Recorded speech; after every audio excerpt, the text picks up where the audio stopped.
Welcome to the Wellbeing a Career podcast. I'm delighted to be chatting with Annelise Worn.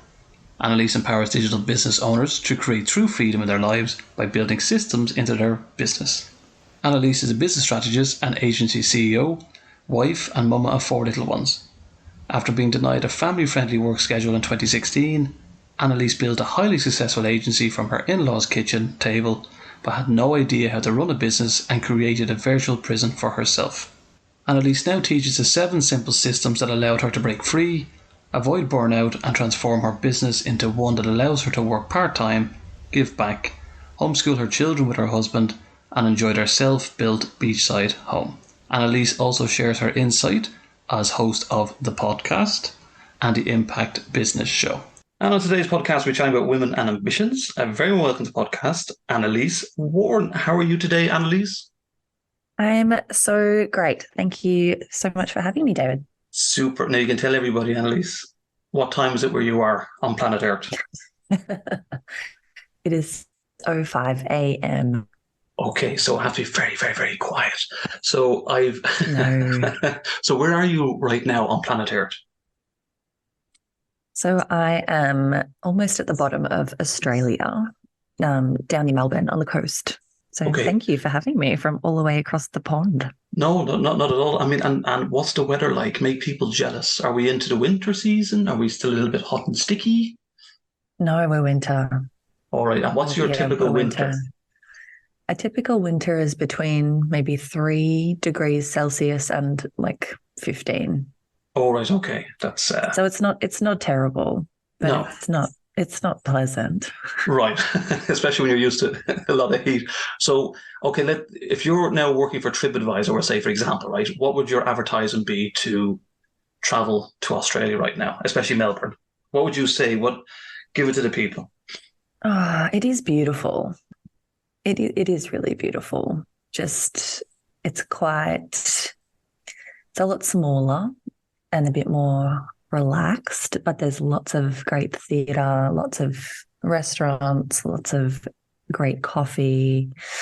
Melbourne's fantastic. Actually, you know what? I went to Sydney a couple of weeks ago and I was wearing a singlet. It was like 20 degrees.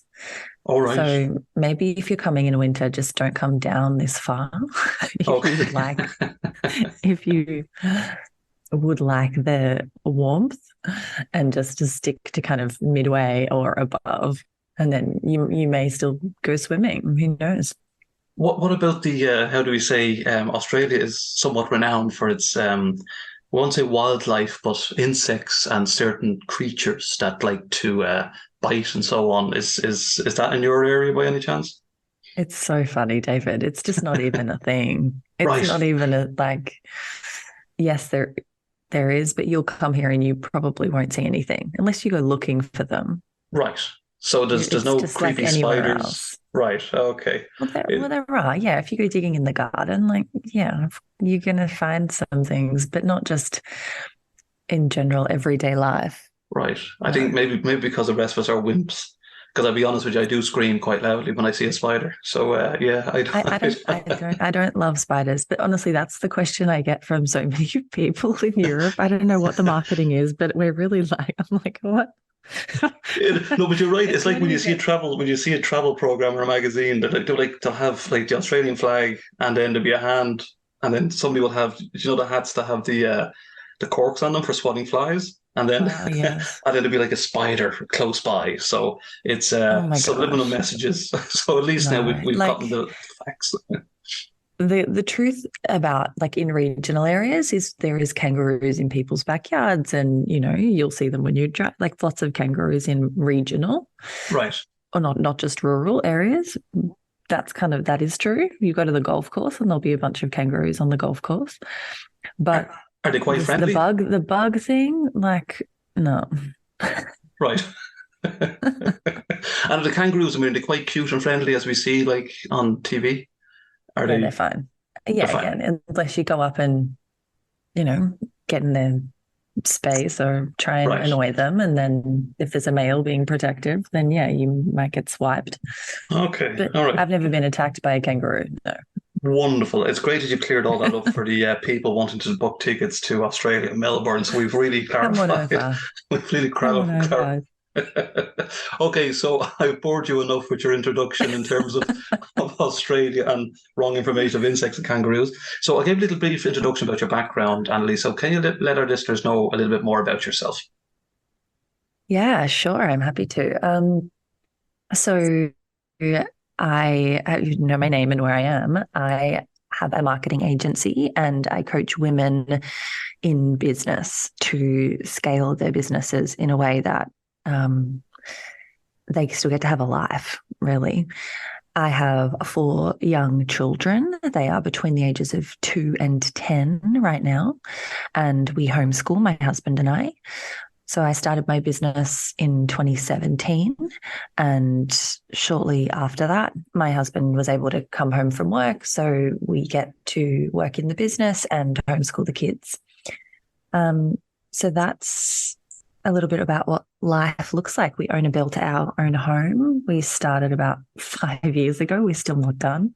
All right. So that's fun. But yeah, so we're intentionally living how we want to live, which is fun, even though it's definitely not perfect. Was there any reason, Annalise, with regards to trying to support, say, women, especially in the workplace? Was there any reason behind that, and why did you start that path? I started my business, David, because I wanted to have flexi time and work from home more. So we were living in the city when I had 2 children, and I knew I wanted more children. And I was managing a national training organization. And we were moving 2 hours away to the beach where we built our house. And I asked for flexi time like I'd had during kind of maternity leave. I worked a few days from home and, it worked well. And I was declined flexi time. And I was told, actually, we want you in the office 5 days a week. I was only working 4 at the time. And so I quit because it would have meant leaving home at 7 a.m. to get to work on time. And my kids would have been asleep. And then I would have got home at 7 p.m. and they would have been asleep. And that wasn't the life that I wanted. So for me, starting my business, I felt forced to because we were moving regionally. And back then there wasn't a whole lot of great career opportunities. So it definitely wasn't my goal. I just wanted a certain amount of money. And I felt like I had to do my own thing in order to get that, plus get the flexibility. And so, can I ask you just quickly, of course, what was the reaction like when you quit? I mean, well, that's just a 2-part question.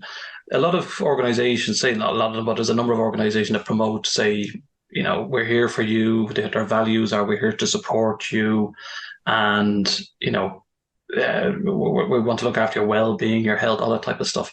And by any chance, did your company have that kind of values? Did they support that? No. Well, right. No. And which is funny because it was actually quite a women-led organization. The founder was a woman. She was an older woman, but I suppose I think she was maybe in her 60s at the time. Right. And she had built this business over 40 years and I guess had done it that way. And so I don't know, I didn't ask questions really. And no, They didn't fight to keep me at all. And they replaced me with a man and they paid him a lot more than they were paying me. It's kind of interesting that the founder was a woman because I know, right? Yeah, because I mean, this is probably me being totally ignorant here. And if anybody's listening to this and they think I'm ignorant, please let me know. But you think that we might need a bit of kind of compassion or understanding, especially when, you're just looking for a bit of flexi time to, work and be with your family and so on. So were you quite surprised, but they didn't try to keep you or? I was surprised I was declined flexi time because it had worked well during maternity leave. And the business had turned from the red to the black during under my management on flexi time. And so it was clear that just they were trying to go in a different direction. Maybe they didn't think it succeeded as well as I thought it did. And the numbers suggested that it did. But I think too, it might have just been more of a traditional mindset. Right. About, that just kind of wasn't done back then. This was pre-COVID, pre-work from home. Like, I think the culture of the organization was you come in, it's, and a bit of a bum on a seat kind of thing. We're paying you to be here, how productive you are during that time. And I think that's actually quite common. My friends who still work in corporate, they still have a lot of those same things. They have to be at their office from 9 to 5, and they get an email if they leave 15 minutes early going, remember, your work hours are, 9 to 5. It's like, it grinds my gears, as they say. In hindsight, I mean, looking back in that situation, is it just a case you think sometimes, Annelise, that it just doesn't work out? Sometimes employee with employer, it just doesn't work for any known reason. Yeah, I think they can definitely do it better, but I wasn't going to fight for it. Yeah. I mean, in this case, it definitely did work out. I mean, it worked out much better than I thought. I mean, it was a long, kind of really bumpy road to get where I am, but I'm happier, I think, now than I would have been if I stayed in the role. Right. And you were saying a little bit bumpy. I mean, was there days where, just to give kind of a feeling that anybody that's maybe going through a similar thing at the moment, how did you get over that part? I mean, did you have good support, family-wise, or were you just very determined? Yeah, I think stubborn's probably the word for it. That's a good way. Stubborn's a good word. But just what I mean by bumpy is I was like, great, I'll start a business. And I'd never started a business before. Right. So, you hire the wrong people, you charge the wrong amount, I'll speak for myself. I had no idea what I was doing. And it took me a year or two to kind of crack the code of like, oh, that's right. And probably another 2 years to like realize how to do finance and things properly.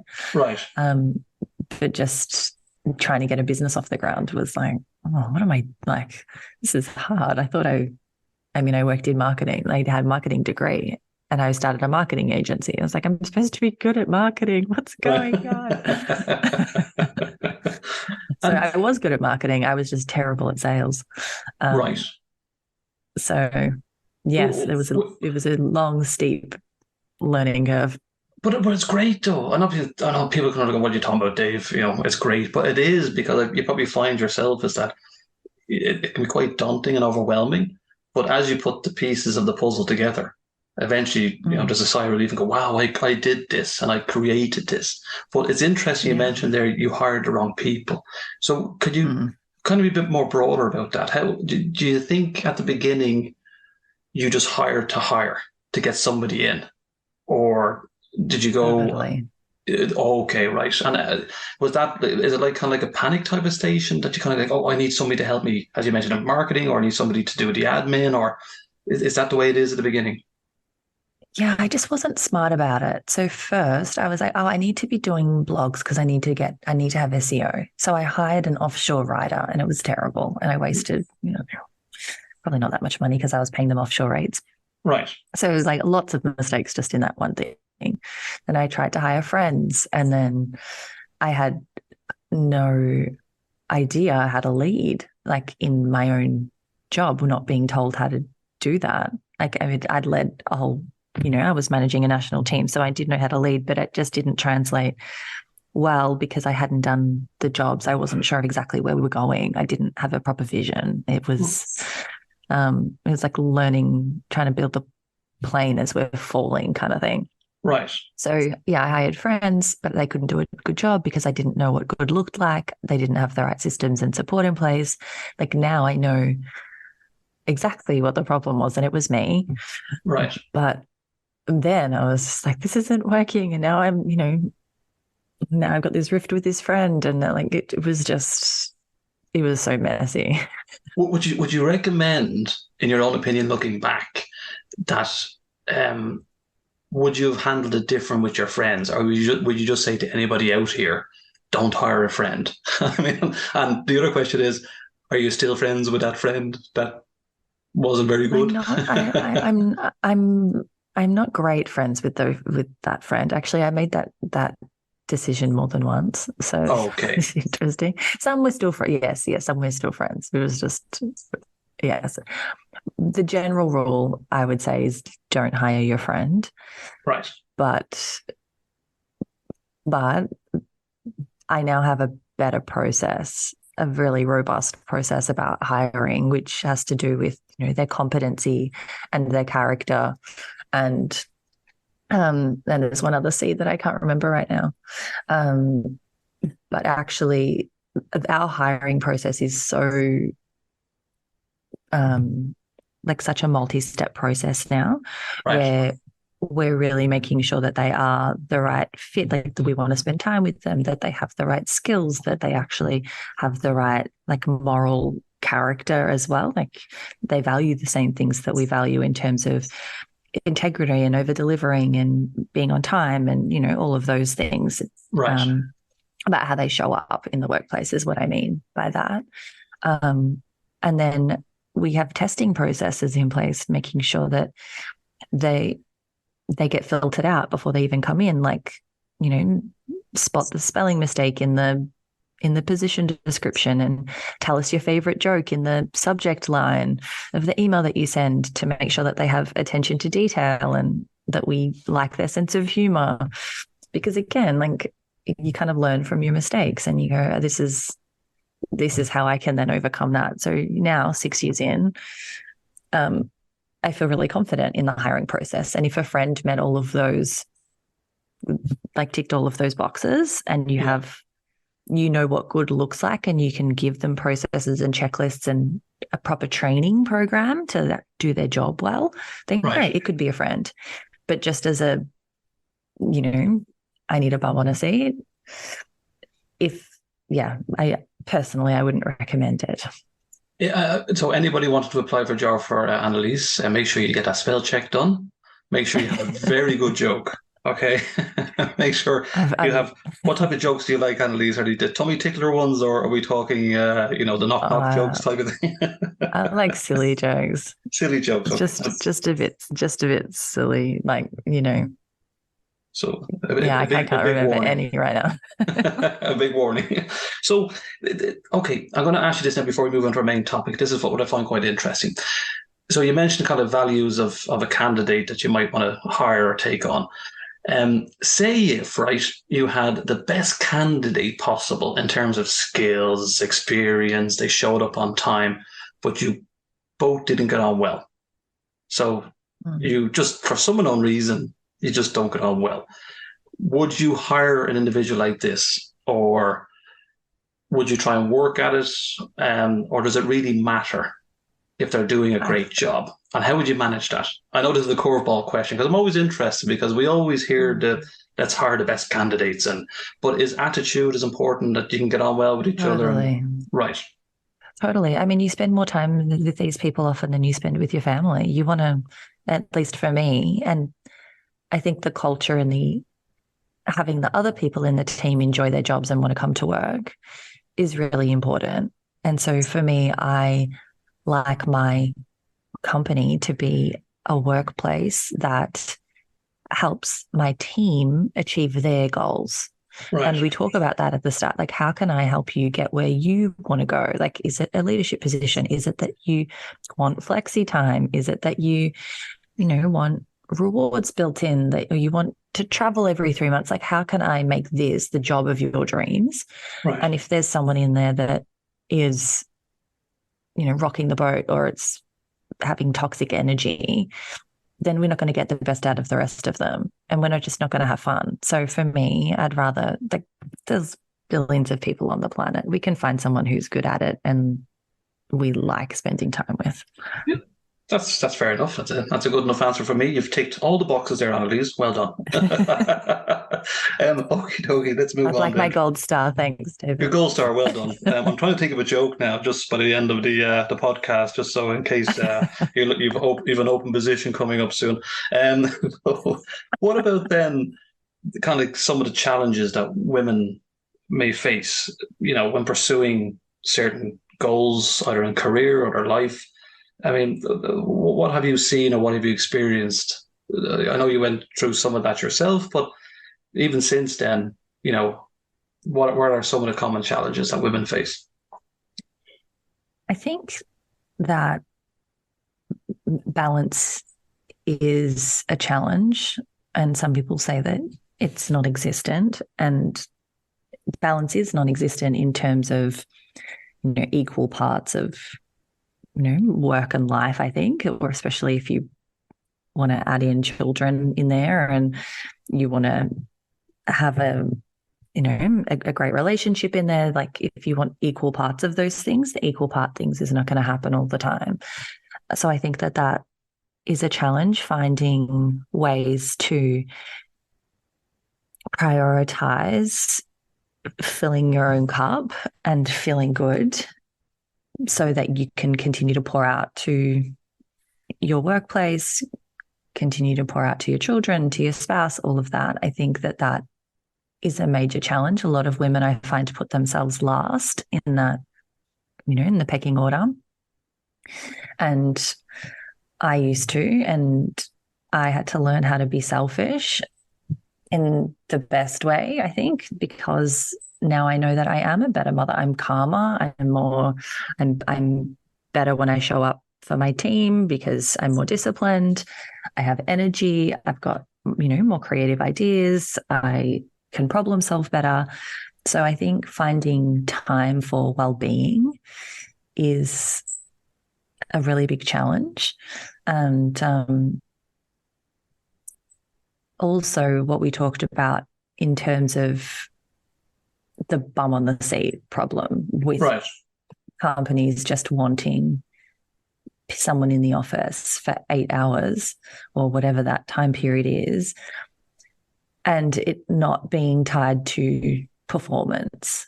Like I think that there's something fundamentally wrong there that needs to change. And post-COVID, a lot of people have just a lot of companies, I think, have just pulled back into their old ways. I know a lot are better, but I think we're measuring things wrong. Like I remember working in corporate and I was so not productive. I'd spend time chatting with people. I'd, be out like, you'd go and make a cup of coffee every couple of hours. Like there was so much wasted space. And I think we've the old paradigm of, factory worker hours versus how we actually work now, the technology we have and the goals we're trying to achieve. I think we're trying to fit the latter into the former, and it just is not the best way to do it. So I look forward to seeing more innovative ways of working and measuring things and all of that. Do you think, Annalise, just in your own opinion, we see a lot of marketing out there, and in relation to, the companies, in fairness, are trying to promote women in certain roles within certain industries, for example. Do you think, in your own opinion and your experience, that it's just marketing only, and it's just the companies are just trying to promote that, look, we're trying to show you that this is what we promote and this is what we support and this is the way the workplace is. But in reality, is it like that, do you think? I think yes and no. And I think I don't know if it's marketing. I don't know if it's just policy so that they can say that they're doing it. Maybe it is like that overall vision. Right. But in a lot of cases, it's actually stupidity. Like, I mean, maybe I'm a bit of a traditionalist, if that's the right word for it. But for example, a friend's company, he's a managing director of a company, and that's a financial legal consulting firm. It's primarily male dominated.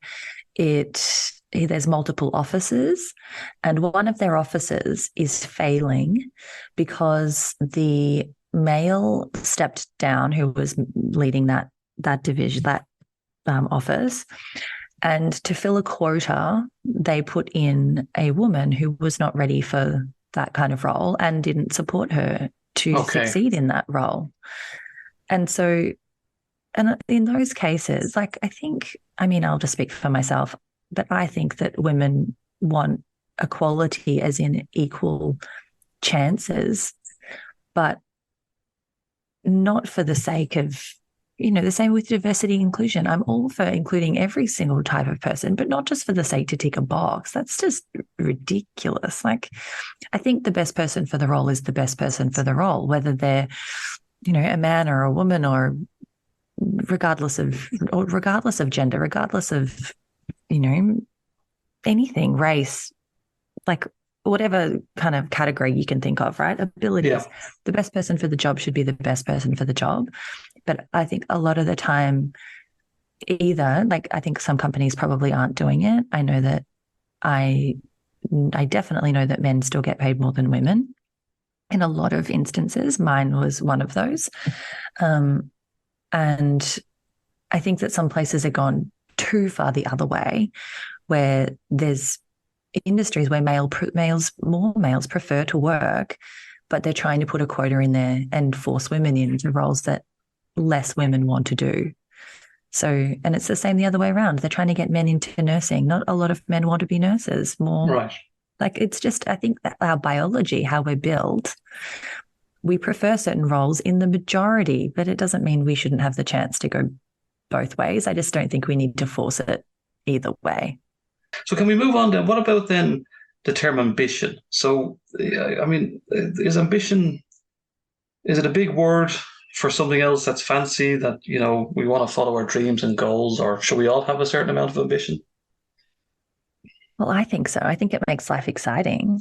And yeah, you're right. It is. It's dreams and goals, but it's dreams and goals that you're actually bringing to life. Because I found that a lot of women during those heavy mothering years would put their own dreams, their own goals, their own drive for themselves, the things that they wanted to achieve for themselves, to the side, and felt then selfish to be pursuing those things, thought that would make them a bad mother, thought that would, pull them away from their children or their role as the leader in the home.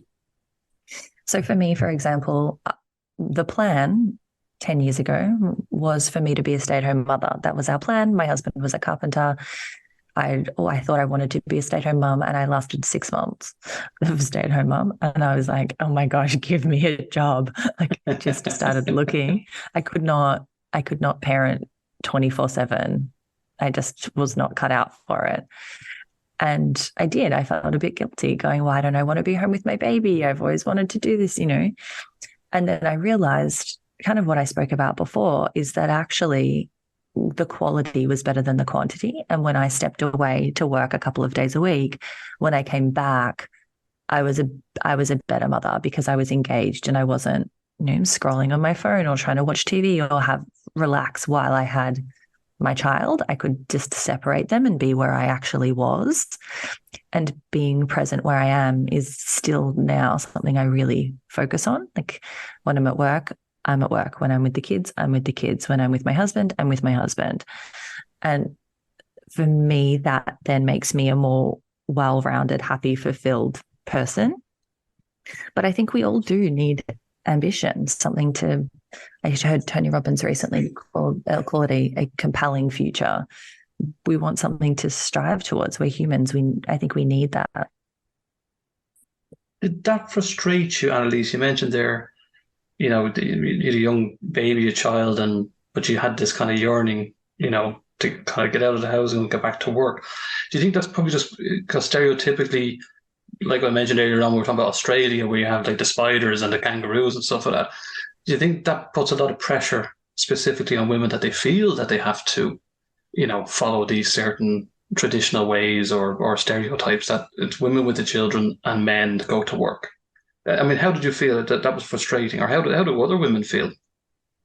I think it's really individual, because I know women who love, love, love being at home, especially in the homeschooling space. Most of those women do not work, that I have met I've meet with about 25 families every couple of weeks, and we get together, and most of those women don't work. I don't think any of those women work, actually, and they love it.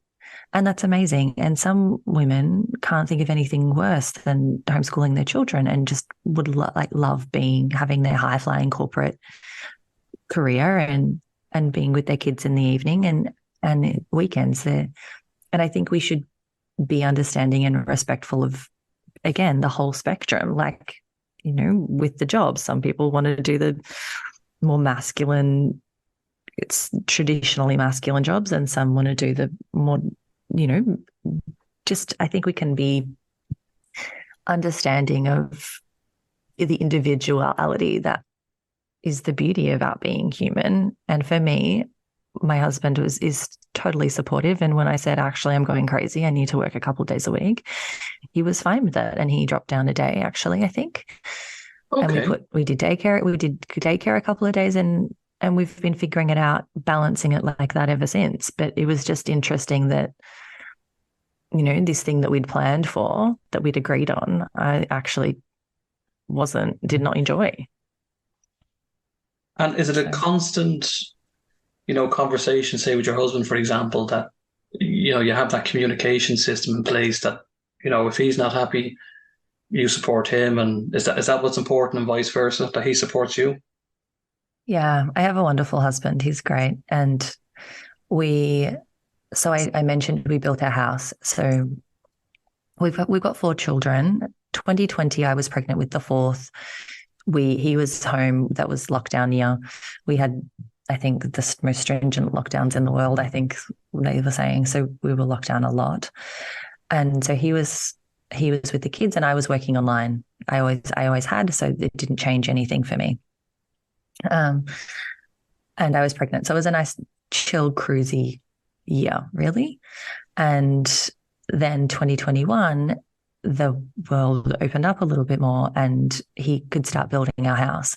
So I had the baby, and then I had a newborn. I had 3 other kids in and out of lockdown and the business, and he was building the house. Now that was like a terrible year. It was really, really challenging, but we knew that he just had to finish the house, and we had a deadline to finish the house because the building insurance was going to expire. We couldn't get any more, so we had to finish by a certain date. He was gone like 15 hours a day building the house. Wow. Then 2022, took the kids full time because we moved into the house. He took the kids full time, and I worked full time. And then at the end of 2022, last year, he was clearly not happy. He couldn't deal with the full-time parenting either. He just wasn't himself. He's like, no, I need a hobby or something. And so we've rejigged it. And then this year, I'm doing half the kids and half work, and he's doing half the kids and half work. And so it is that constant conversation of, with the exception of the year when we had to get the house done, of kind of testing and experimenting as the kids grow and going, hang on, this isn't quite the right balance. What are we going to do to shift that? And we just, it's a bit of a dance, but I feel like this year we're doing well. We've figured out a good balance. I mean, Annelise, look, I'm supporting your idea that he's a good husband, but why does he need a hobby? I mean, if he listens to this, why do you need a hobby when you've just built a house and you're sharing looking after the kiddies? Just relax, watch a bit of footy, put the feet up. He's not that kind of guy. Right. He's not that kind of guy. But his hobby was actually working. He decided, he was like, no, I think I just need to work a couple of days a week. I was like, sure. Yeah, a hobby that makes us money, great. he needs to do a podcast with me. We need to talk about relaxation techniques. Maybe you might have to put your feet up. Like, I don't have time for relaxation. Maybe. No, he does. What about then? I mean, do you think have things improved over the years? Like, we're talking about women in the workplace. I mean, in your own opinion, has things improved for women? And for an organization, if any organization is listening to this, what do you think they could do to help improve? Because you mentioned a scenario there before where there was a male that was in a senior position, and then they put the woman in, and she wasn't probably not ready. And what can they do then to, should they have like a shadowing technique, or should be constant, appraisals and to ensure that they have the best candidate for these positions, but also to give women the opportunity that they can, blossom when they have these roles? I mean, what can organizations do? I think need to stop talking about it in terms of male and female, to be honest. Okay. Is my opinion. And just because it's the same thing, like, right, my husband is a stay-at-home dad half of the week. And I think we need to allow for that as well, because I don't think it's just women who want to be doing things a bit differently. I think that companies can do this well by having training programs in place to raise up emerging leaders who want to, or show signs of wanting to move into C-suite kind of, managing director kind of positions. And I know those exist. I've worked for women who run those types of programs that help people to build on the skills that they need in order to thrive and succeed in high level positions. So I think those things beforehand, rather than putting someone in prematurely, I mean, yes, you can do that, and please support them, and please have incredible training programs for every single role that you have, so that, again, coming back to even when I was talking about more junior roles, they need to know what good looks like and how to do it, because everybody wants to succeed and do a good job, but they just often don't get told what that is. So I think programs leading up to it, training when people are there, and having different metrics to success, and it not being tied to hours worked, but being tied to more, what are we trying to achieve as an organization? Where are we going? And can we measure that, so that even if someone's working 4 hours a day, but if they're ticking, if we're paying someone for a result, then it shouldn't matter how that happens, as long as the team is functioning cohesively and all of that. And those can be metrics as well. But I think we need to think about it a little bit more innovatively than traditional workplaces have been. Do you think, in your own opinion, Annelise, there may be some resentment? So if we see, say, women being favoured for certain roles and then men are being favoured for other certain roles, can that generate resentment, do you think, in your own opinion, in the workplace and with individuals specifically? Do you think that kind of demotivates someone instead of motivates them? Because their attitude might be, well, I applied for this job twice and I know that, she got it ahead of me, and then I know he got it ahead of me. I mean, how do you manage that?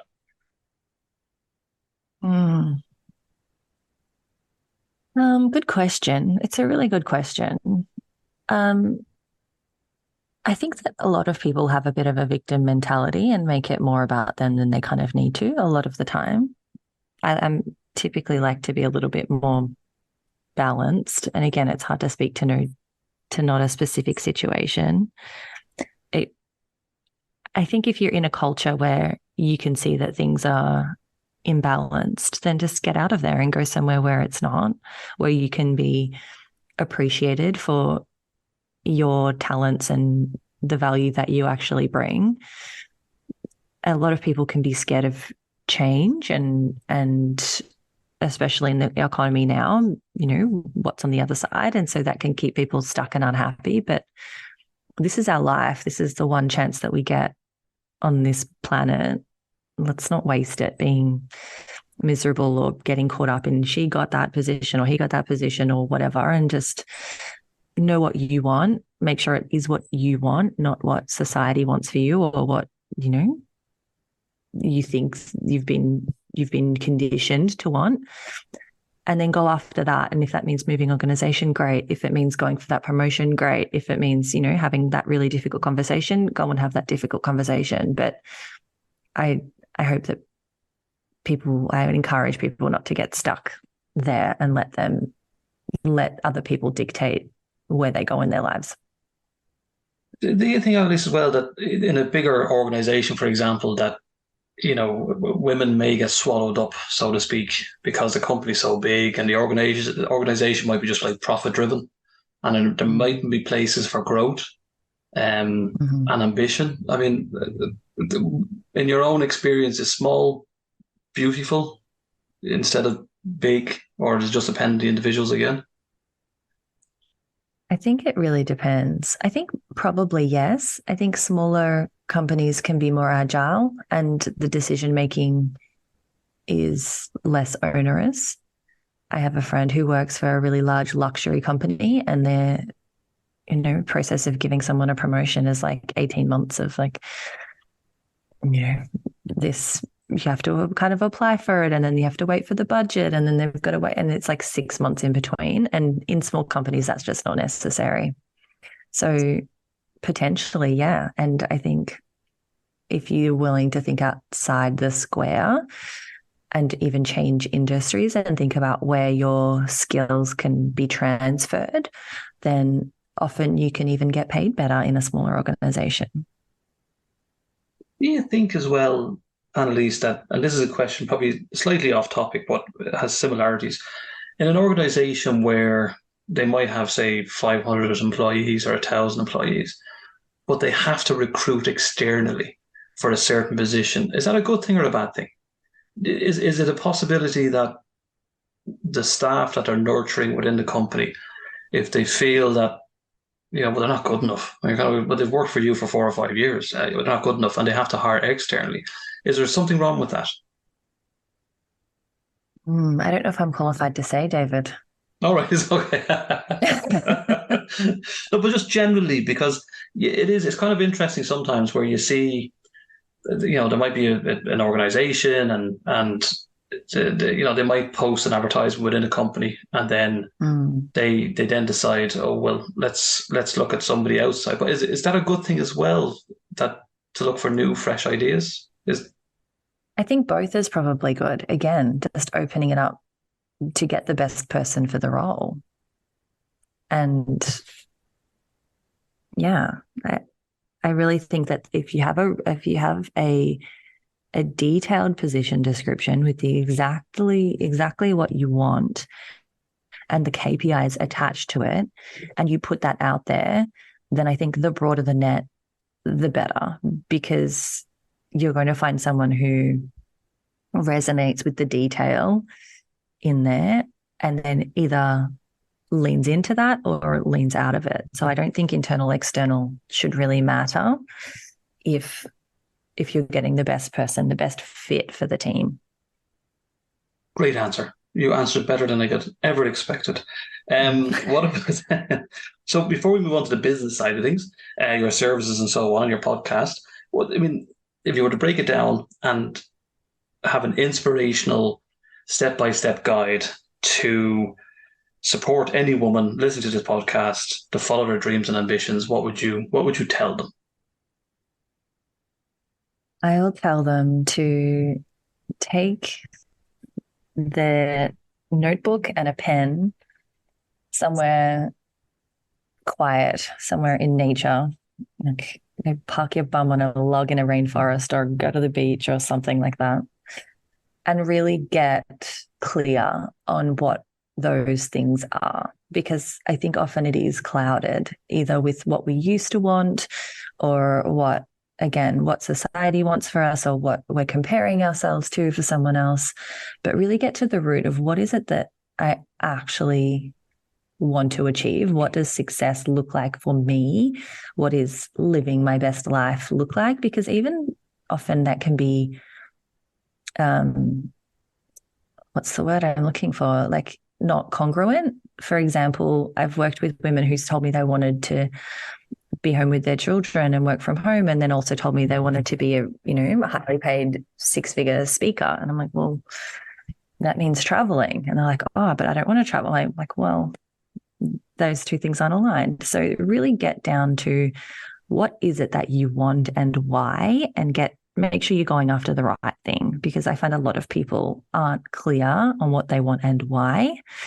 And if you're going to continue to take steps towards that thing, you need to be really clear on what that is. You need to have that vision strong, because it's going to be bumpy. And then from there, that can be maybe, the 10-year vision. I think, okay, well, where do I need to be in 3 years, be working towards that thing? Or maybe the vision can be achieved in 3 years, but what is that? What does that look like? And then break it down a little bit more. Well, where do I need to be in 1 year? Okay, and where do I need to be in 3 months? And then create a 3-month plan where you've worked out, okay, well, week 1, this is what I'm doing. Week 2, this is what I'm doing. Week 3, this is what I'm doing. And I know that sounds really granular, but especially, I mean, I work a lot with women in business. And so they are working on their business every single day or every single week. And so this is what the process that we use to make sure that we're climbing up the right mountain and we're actually making progress all the time. Is it good, at least, then, to kind of, ask questions as well? Because sometimes we can possibly be led, I'm talking about myself now, where you see an advertising for a position or a role and it looks very glossy and fancy and that's the job I want. But what would you suggest? I mean, for an individual, whether it be a man or a woman, should they ask questions? Is it a good idea to connect with, say, management or people internally within the companies and find out? Because sometimes there can be a different perception of how somebody finds a role or a job. So should you just ask one person, or would you ask 2 or 3 people within the company to see what it's like, rather than joining a company and realizing, oh, this is not for me? What would you suggest there? Yeah, I think initially, I mean, you're interviewing them just as much as they're interviewing you. So I'd encourage you to think about it like that, because again, this is where you're going to spend most of your life, or most of, your waking hours is going to be in a role. So, you want to make sure that it's a good fit, that's a really good use of your time, because if you say yes to one thing, you're saying no to everything else.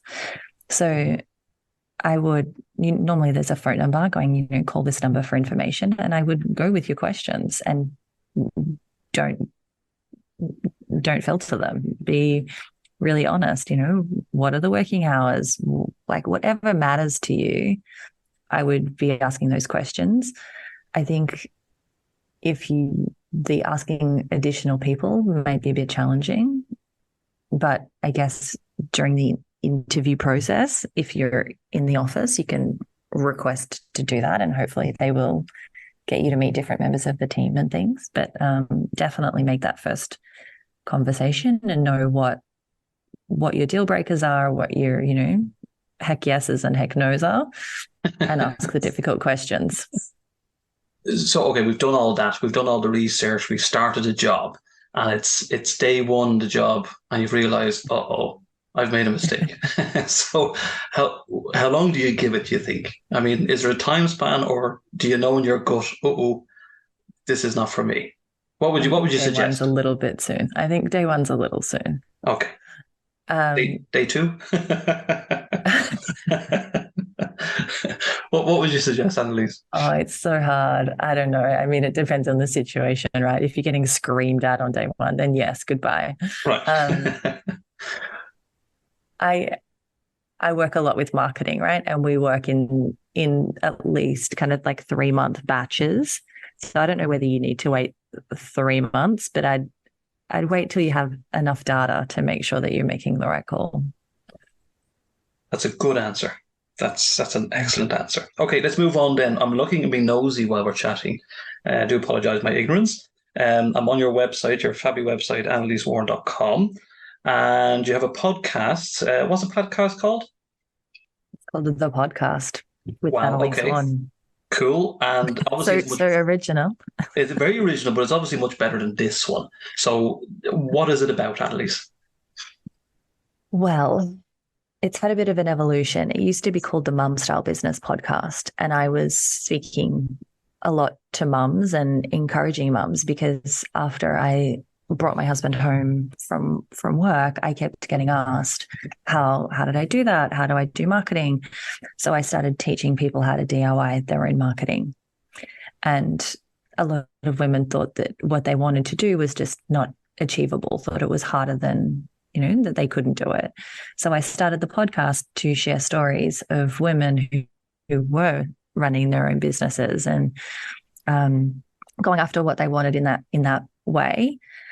And now it's evolved, 3 years later, maybe 3 years later. And now I realized there was actually a lot of men listening to the podcast, so I changed the name. Okay. And now it is, but it's still about that, right? It's still about living. It is about business. It's about creating a life first business, because we start our business for freedom, typically. Freedom in what we do, freedom in how much money we can make, freedom in how we work, who we work with, all of that. But businesses are typically these time and money insatiably hungry monsters. And they'll take whatever we give them. And normally we love them. And so we give them a lot, but that's not why we created them. So it's just about how strategies to keep marketing simple and to scale your business in a way that doesn't lead to burnout and juggling. And it's interviews with incredible people doing incredible things and giving back through their businesses and everything like that. Why do you think, Annelise, that more men were listening? Why do you think that is? I'm not sure. I'm not sure more men, but I knew a few men were listening. Maybe they were my friends. I don't know. Do you think maybe they were kind of inquisitive, trying to find inside information? I don't know. I mean, it's called mum style business, right? A play on lifestyle business, but to just make it family friendly. And I think everyone wants that, like what we were talking about. I don't think it needs to be men and women and, everything in between. We don't need to label. I'm kind of a bit against labels, to be honest.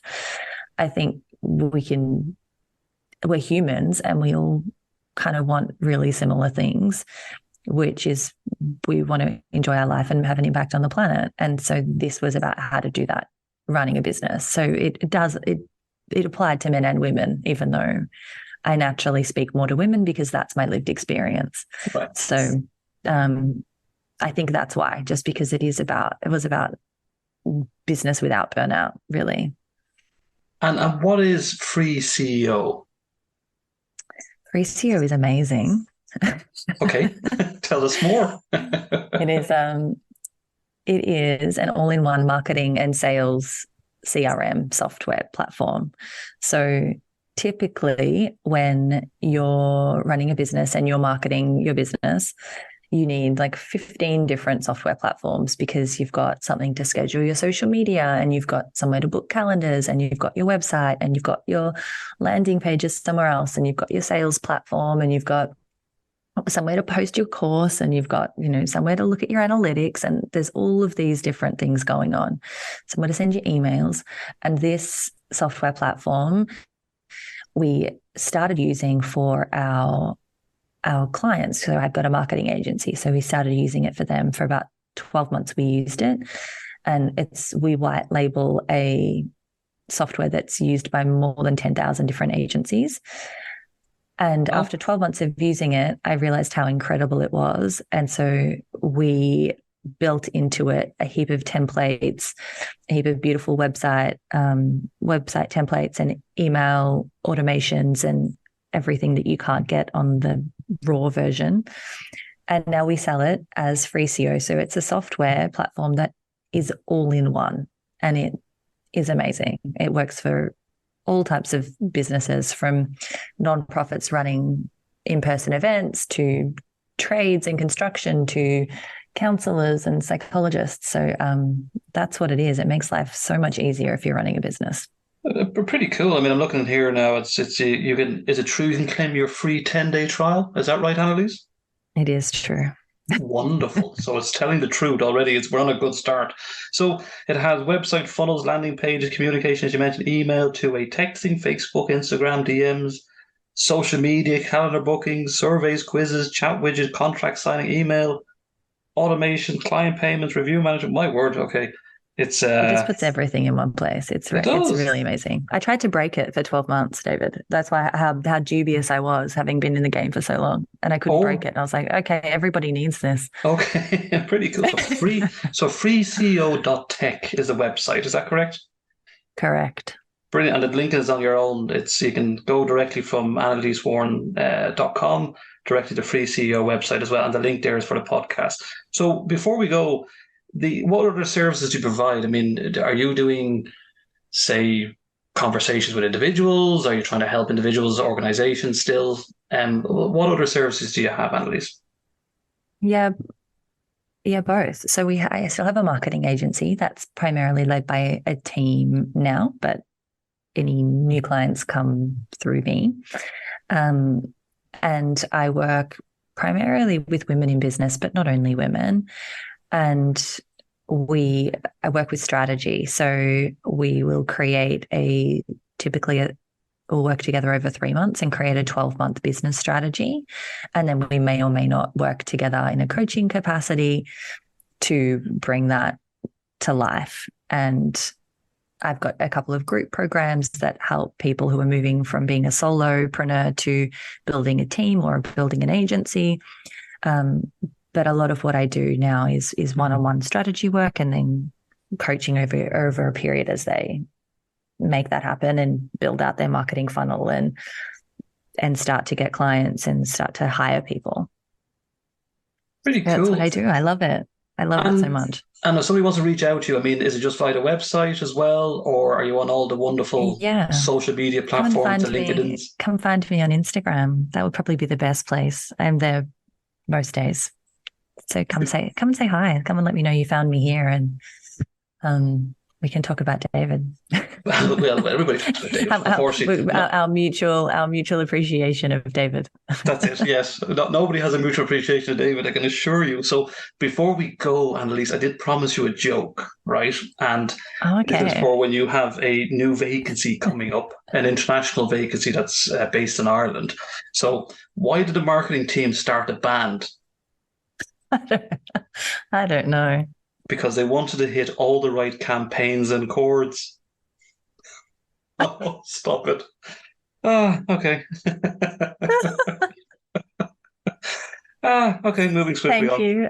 No worries. I appreciate it. I thought anyway, moving on. So you can have to replay that. You will probably to try and get it. But anyway, we'll move that one on. So thanks so much to Annelise Worn for chatting today on the Wellbeing Career podcast. Once the podcast has been approved, all the links to Annelise to get in touch with her and all the information will be placed on the podcast. So thanks so much, Annelise, for chatting with me today. Thank you so much for having me.